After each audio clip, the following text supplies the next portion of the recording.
Je ne sais pas si j'ai jeté suffisamment de... Si, je te remercie. D'abord, pour revenir sur le mixte, oui, je pense que quand on parle de littérature, quand on écrit sur la littérature, on est d'emblée au cœur de quelque chose qui est à la fois de l'ordre de l'idée et de l'incarnation. Et je pense à ce que disait Merleau-Ponty, qui disait que la littérature, c'est traiter les idées à la manière des choses, c'est-à-dire pouvoir être en mesure de les incarner et pas être dans l'abstraction. Donc chaque fois que effectivement je vais partir d'un roman, parce que je vais partir d'une prose, d'une histoire, hein, même si cette histoire peut être plus ou moins éclatée, etc., je vais partir d'une certaine forme d'expérience, qui est souvent une forme très paradoxale d'expérience, puisque c'est une expérience fictive, imaginaire et inventée, dans le cas du roman, par exemple, et non pas, par exemple, dans le cas du récit de vie. Et pourtant, je dirais que c'est ce que tu suggérais aussi, hein, à savoir que la littérature, ce n'est pas un luxe, parce qu'on se situe avec l'imaginaire au cœur même de la vie. C'est-à-dire que la possibilité de l'évasion, la possibilité de l'invention, nous permettent d'accéder à ce qui est central dans la question de la vie et qui est, entre autres, le rapport à la mort, hein, ou à la douleur, comme tu l'as suggéré. Alors moi, ce qui est très étonnant dans la problématique de l'animal, je vais revenir un petit peu, puisque tu m'as posé la question sur comment j'en suis arrivée là, en quelque sorte.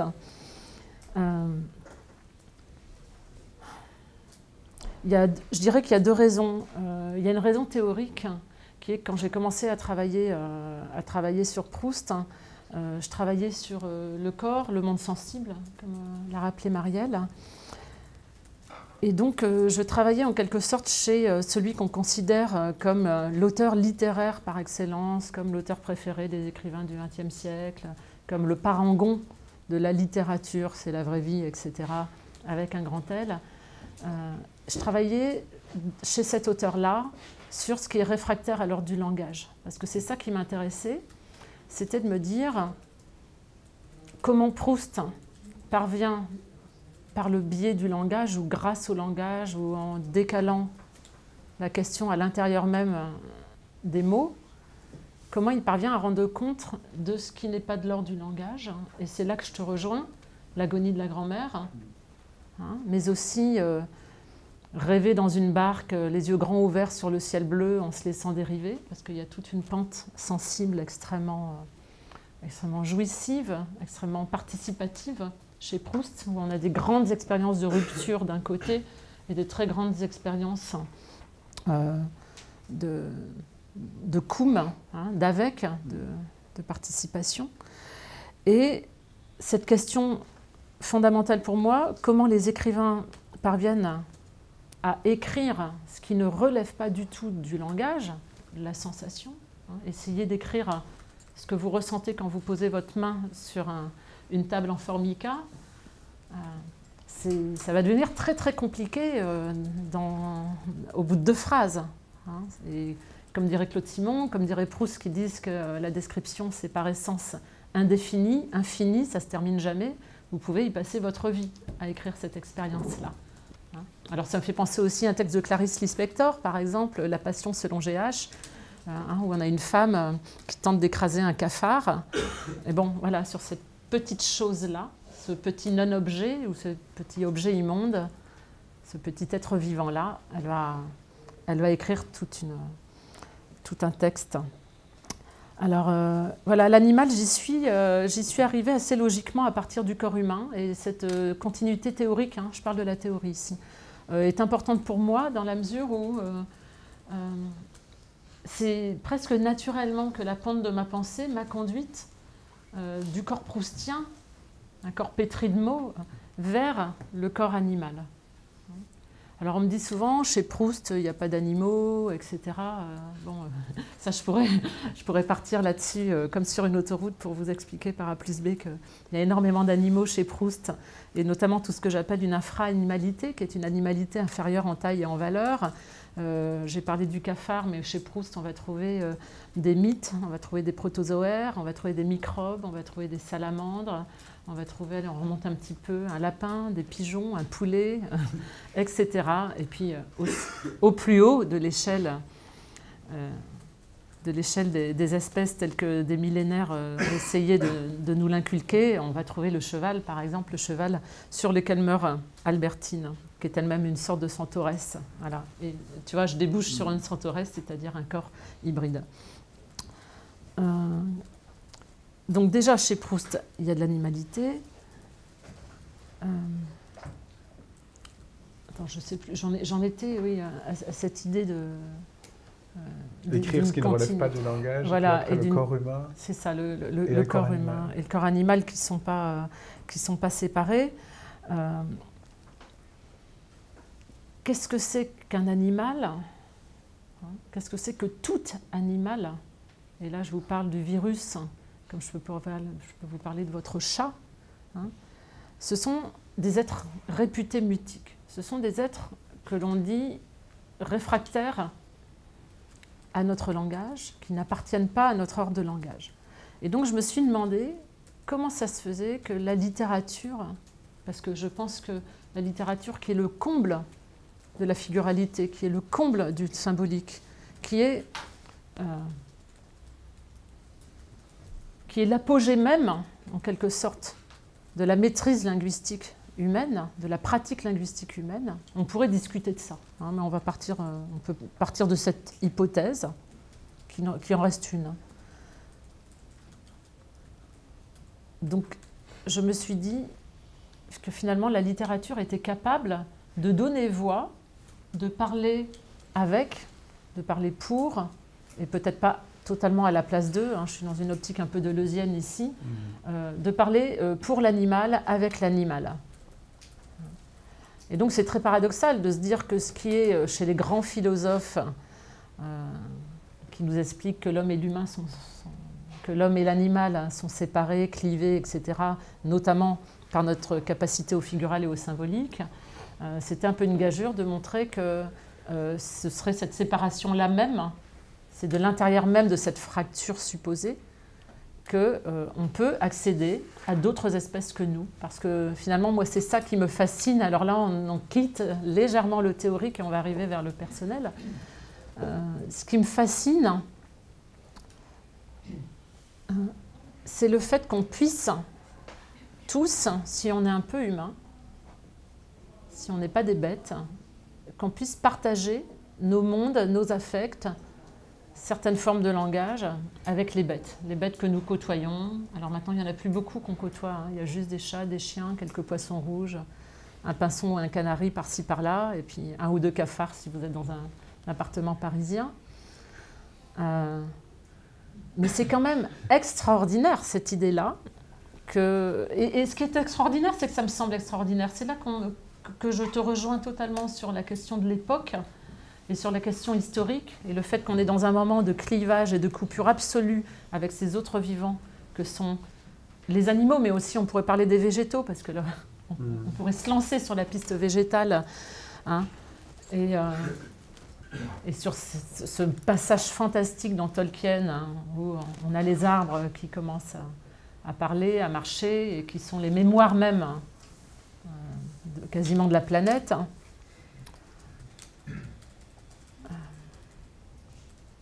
Où est-ce que j'en étais? Au végétal maintenant. Au végétal, mais juste avant, si tu veux, ma pensée étant rhizomatique, j'ai des moments...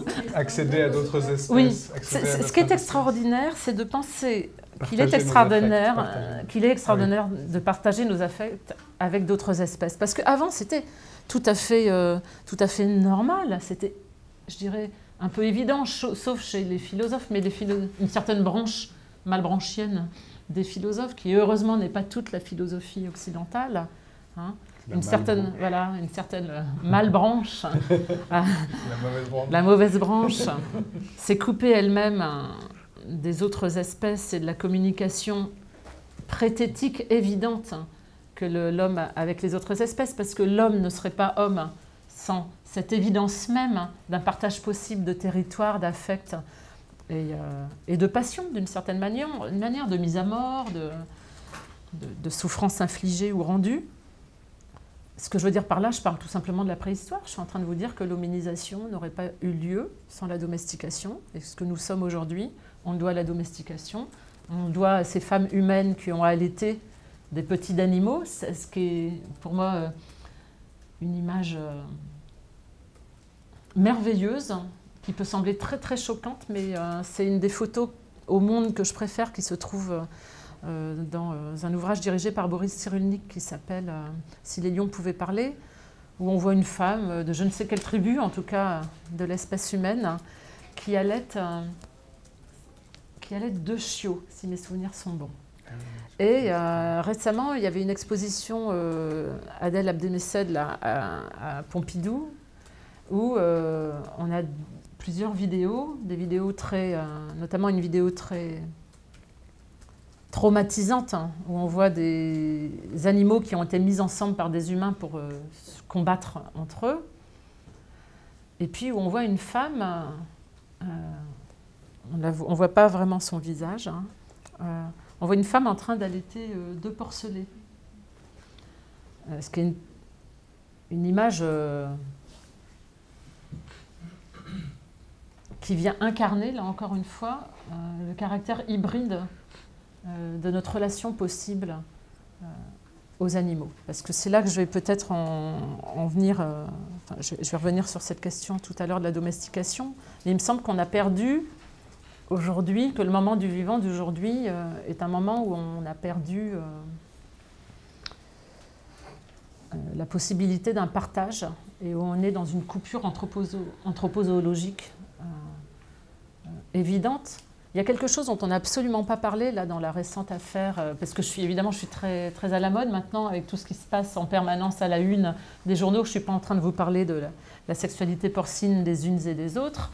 Je suis en train de vous parler d'une une un peu avant celle de samedi, voilà, qui est cette histoire de cheval, cheval sous forme de lasagne, où est le bœuf, où est l'animal là-dedans. Et donc, vous voyez que ce qui se pose aujourd'hui, c'est la question, d'une part, de l'identité.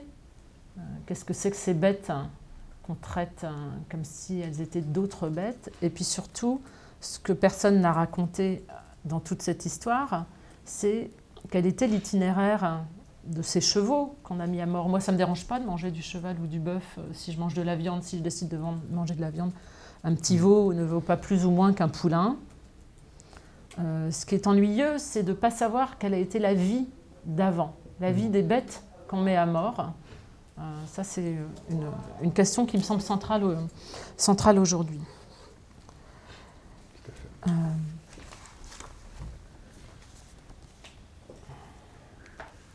Alors, je vais en venir un petit peu à ce que je voulais raconter, donc en rebondissant aussi sur ton intervention.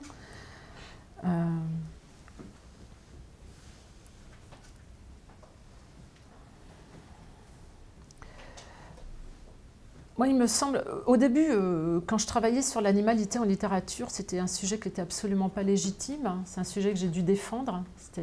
C'est encore aujourd'hui un non-objet, mais de moins en moins, tout simplement parce que tu as parlé de l'ANR animaux, donc il y a une institutionnalisation progressive de ce sujet d'étude qui fait que j'ai plus l'air totalement ridicule quand je commence à parler poulets, microbes, protozoaires ou moustiques. Et pour moi, il a été évident dès le départ que réfléchir sur les bêtes, réfléchir sur la façon dont la littérature représentait les animaux, posait évidemment la question aussi de ce que peut bien être un humain. C'est-à-dire que tu me parlais de cette différence homme-animal. Alors moi, je refuse de l'aborder frontalement.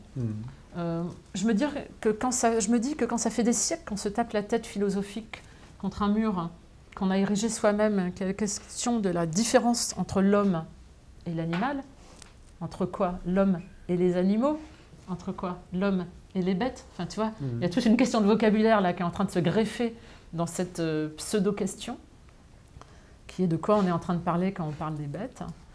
Moi, je me dis, donc, ça fait des siècles qu'on se tape la tête sur cette question, et je me demande s'il ne faudrait pas la contourner, la prendre autrement, l'éviter un peu, et voir dans quelques temps si on peut revenir à cette question-là autrement. Parce que j'ai l'impression que pour l'instant, nos armes théoriques sont des armes héritées du cartésianisme, d'Aristote, de Malebranche, mais aussi de Montaigne, de tout un autre courant, de Saint François d'Assise, de tout un autre courant de la pensée et de la vie occidentale, que la pensée de la rupture.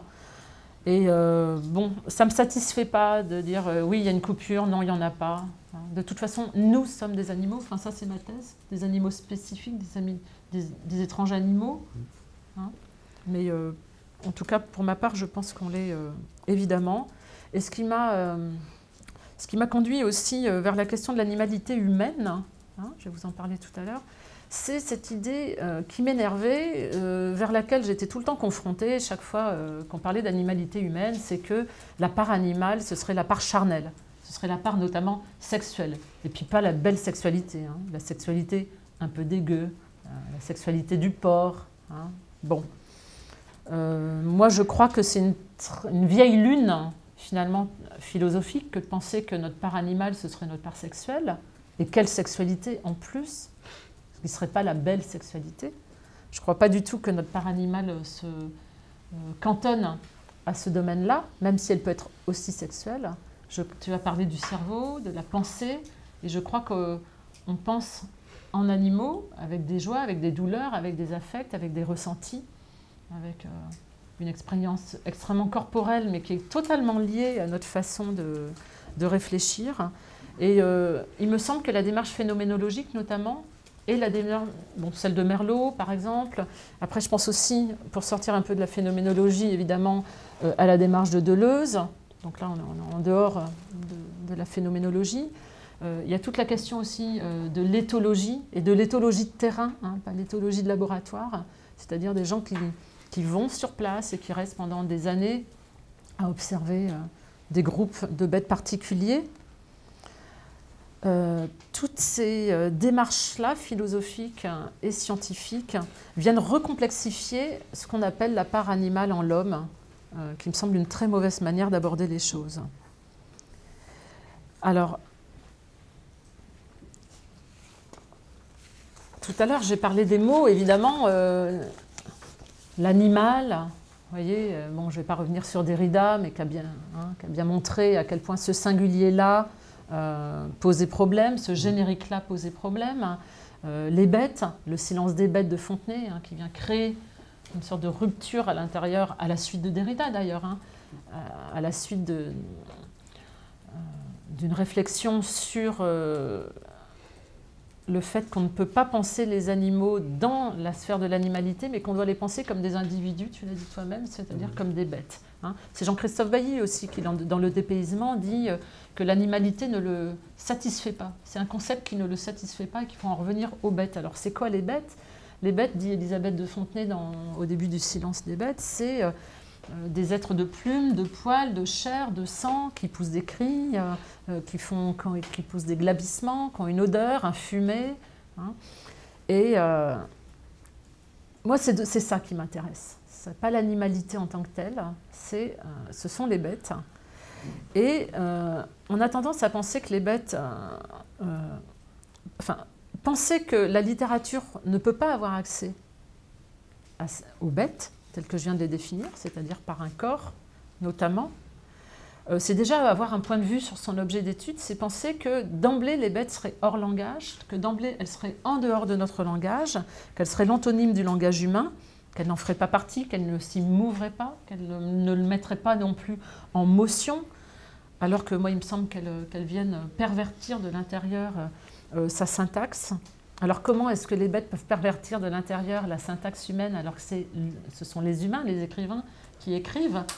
C'est très très étonnant. Alors là, c'est tout un parti pris que j'ai, très simple, que le bon sens, je dirais depuis le bon sens des gens. partagent depuis très très longtemps. Je crois que le grand public est persuadé qu'on s'évade par la littérature, qu'on s'identifie à des personnages ou à des rythmes, qu'on vit sa propre vie et la vie des autres à travers la littérature. Pendant très longtemps, ça a été quasiment interdit de penser ça. Et puis moi, je crois que c'est une des plus grandes idées de l'humanité, c'est ça. C'est de penser que les humains peuvent accéder à d'autres modalités de vivre, celles d'autres espèces, à travers une expérience qui est pourtant spécifiquement humaine. Et je ne crois pas être dans l'anthropomorphisme, mais là on pourra en reparler aussi. Alors pour quand même pas trop m'attarder, il me semble qu'auparavant, dans un ancien temps, je ne sais pas exactement comment on pourrait comment on peut le dater, quand les écrivains parlaient des bêtes, ils nous emmenaient vers un autre monde, pour reprendre l'expression de Christian Garcin. Ils nous emmenaient vers un ailleurs magique, celui des bestiaires, des fables, des contes, de tout ce que vous voulez. Et cet ailleurs magique du pays des bêtes, c'était l'envers peau à peau de notre monde. D'accord ? Et aujourd'hui, cet ailleurs magique du pays des bêtes, il me semble qu'il se décline au passé. C'est pas une théorie que j'ai, c'est qu'à force de lire des romans sur les bêtes, et j'en lis énormément, d'accord, depuis une grosse dizaine d'années, depuis bientôt 15 ans, je me suis rendu compte finalement que ce pays, c'est un pays perdu. Et là, je pense à Jacques Lacarrière, La forêt perdue, l'idée d'un pays des bêtes qui ne nous serait plus accessible, y compris par la littérature. Et que je pense que les écrivains contemporains, ou même ceux modernes, du début du XXe siècle jusqu'à aujourd'hui, abordent la question du vivant animal selon deux axes principaux. Et ces deux axes principaux, qui sont évidemment reliés, ce serait d'une part la vie dans l'esquive. J'adore ce mot d'esquive, je trouve que c'est un des plus beaux mots de la langue française. Tiens, esquiver. Bêtifier, esquiver. On a deux idées pour ton livre, pour ta collection. C'est ma collection. C'est pas ta collection. Oui. C'est une très belle collection.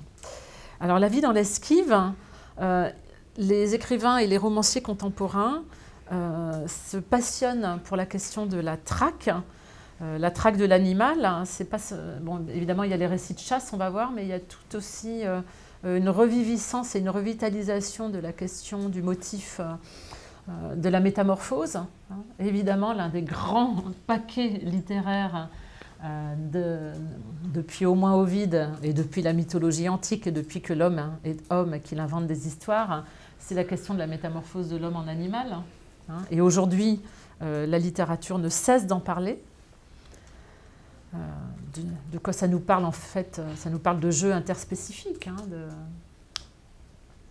du fait que l'humain a été un animal au sens où on l'entend habituellement, puis qu'il ne l'est plus tellement et qu'il a envie de le redevenir peut-être. Alors il y a la vie dans l'esquive. On n'arrête pas de poursuivre l'animal et d'essayer de l'attraper. Je vais essayer de vous expliquer en quelques minutes comment. Et le deuxième axe, c'est ce que j'appelle la vie fracassée. Et je crois qu'il y a vraiment un objet commun avec la réflexion de Frédéric sur le vivant, qui nous montre que réfléchir sur l'animal en littérature rejoint totalement dans son centre, dans son cœur blessé, ce que c'est que la question du vivant aujourd'hui. Et la vie fracassée, ça nous ramène vers la question du soin, du care, du politique et des pratiques des hommes envers les animaux.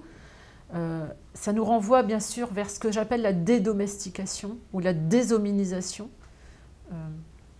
L'homme s'est construit sur la domestication animale, pour le meilleur et pour le pire.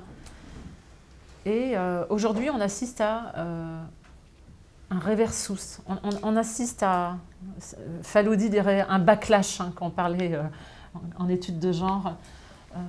On assiste au fait que l'homme est en train de se déshominiser parce qu'il est en train de traiter les animaux à l'envers même de la domestication, parce que je crois que l'élevage industriel, en tout cas tel que je peux y avoir accès en lisant les romanciers d'aujourd'hui qui en parlent, pensez à La part animale de Yves Bichet, par exemple, pensez à où sont le titre d'Olivia Rosenthal, Que font les reines après Noël, hein, il y a un certain nombre de romanciers contemporains qui se coltinent cette question-là. Et pourquoi est-ce que la question du mal, tout simplement, qu'on fait aux animaux de façon industrielle aujourd'hui est importante pour la littérature? C'est parce qu'elle pose la question, on va le voir, de la nomination juste des choses et des êtres. C'est-à-dire que quand on mécanise le vivant,